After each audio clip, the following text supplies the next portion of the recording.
Oh, yeah! Connecting to the internet. No one makes a fool out of me. Get a load of this. There's only one real Sonic.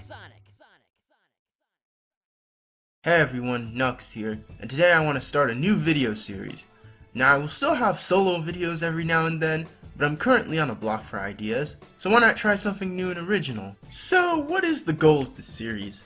This series will analyze in depth each personality and characterization of multiple Sonic characters. The objective is to first look into their roles in the past, how they work currently, and then at the end, give my opinion on how that character could potentially improve and what role they should stick with, or what role they would be better off becoming. So today we will look at Knuckles the Echidna. Knuckles is a huge character in Sonic's history. He has made numerous appearances and is a big piece of the main cast. First, let's look at his overall description. He is the guardian of the Master World of Angel Island, who is the last of his clan. He is known for his powerful brute strength and headstrong personality, usually portrayed as hot-headed, a loner, perhaps a little stoic, but always very dependable. So, to get a better analysis and overall personality of the character, let's look at all of his appearances, how he's acted in each one, and judge each one to where basically we can get an overall assumption of Knuckles' character and pin which one would be his true personality. When Knuckles was first introduced, he acted as a rival and antagonist. We are all pretty much familiar with his first appearance in Sonic the Hedgehog 3, where he guards the Master Emerald isolated on Angel Island. Eggman tricks the unaware Knuckles that an unknown being is coming to tamper with the island and tamper with his emerald, who is actually our hero Sonic. Knuckles acts as a hindrance to Sonic, making up for what he might have lacked in speed and raw strength. In the end, he realizes that Eggman tricked him and helps out Sonic, which leads to a sort of mutual friendship of the two. Because of this, later on, rather than a rival, Knuckles becomes one of Sonic's most reliable companions, like an older brother of sorts. Up until Sonic Adventure 1, Knuckles plays that rival role in the Genesis era. Here, he is Sonic's strongest rival, and before anyone mentions Metal Sonic played more of the role of arch enemy, and he wasn't as strong to what Knuckles did in the beginning. But then the Adventure era comes along, and Knuckles' character gets developed and defined in greater detail.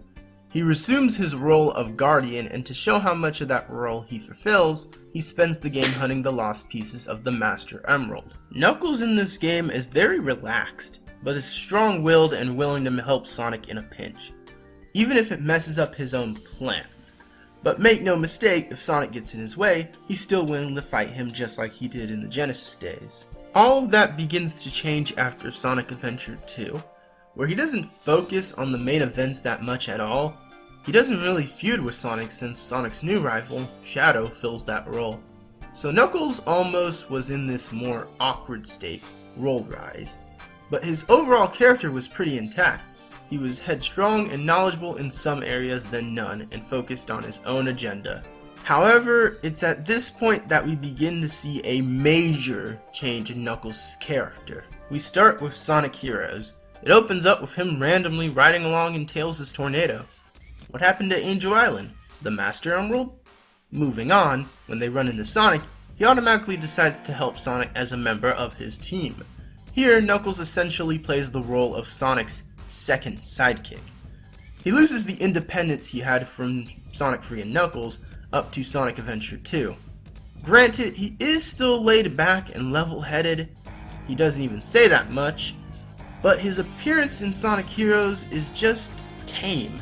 Moving forward, Knuckles remains the same, but starting in games like Sonic Advance 2 and up to Shadow the Hedgehog, he starts to grow a different trait. In games like Sonic Advance 2, he's tricked once again by Eggman and comes off as more of an impatient hothead. With his new voice actor, Dan Green, that is known for his roles in Sonic X and other games, he was portrayed as more of a brute hothead. Yeah, he's independent again in some areas, but he gets tricked far more often than necessary. He boils down to a gullible hothead with a tendency to be a bit stupid.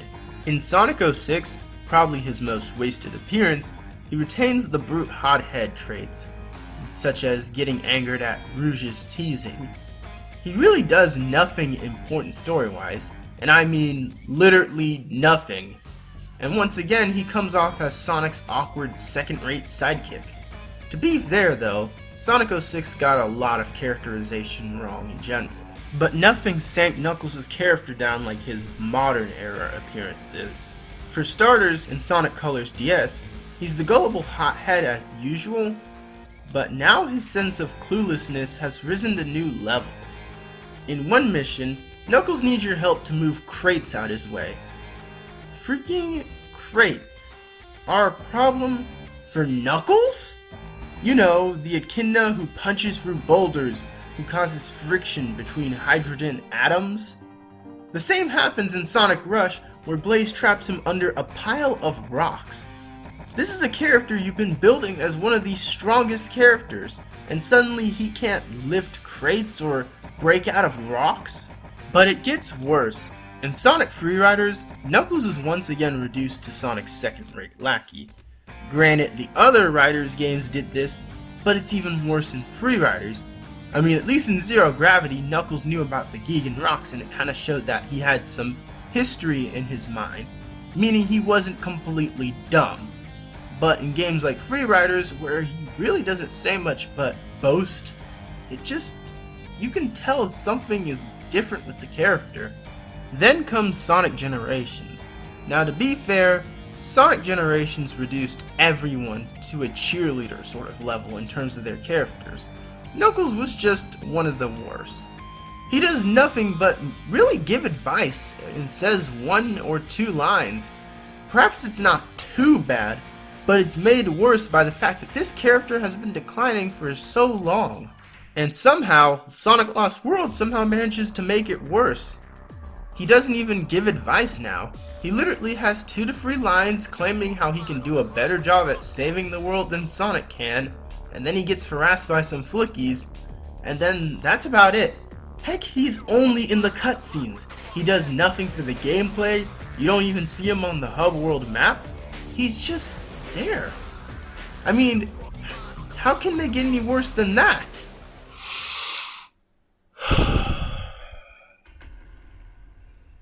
Here we go. Here we go. I've waited a long time to say this, and I'm glad I let my patience stand by for this long. But let me just say that Sonic Boom Knuckles is by far the worst incarnation of Knuckles. Why?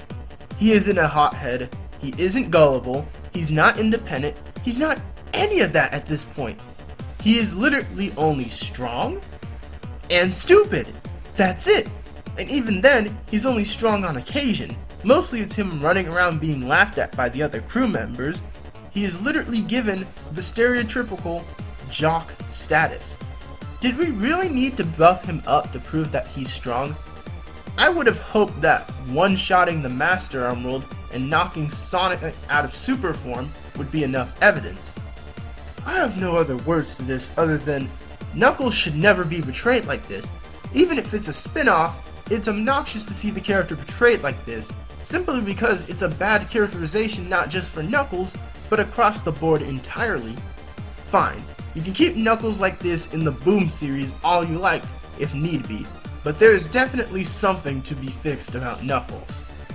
If I had to choose what characterization Knuckles needs to stand by, it would definitely be his adventure personality, and some of his hothead traits.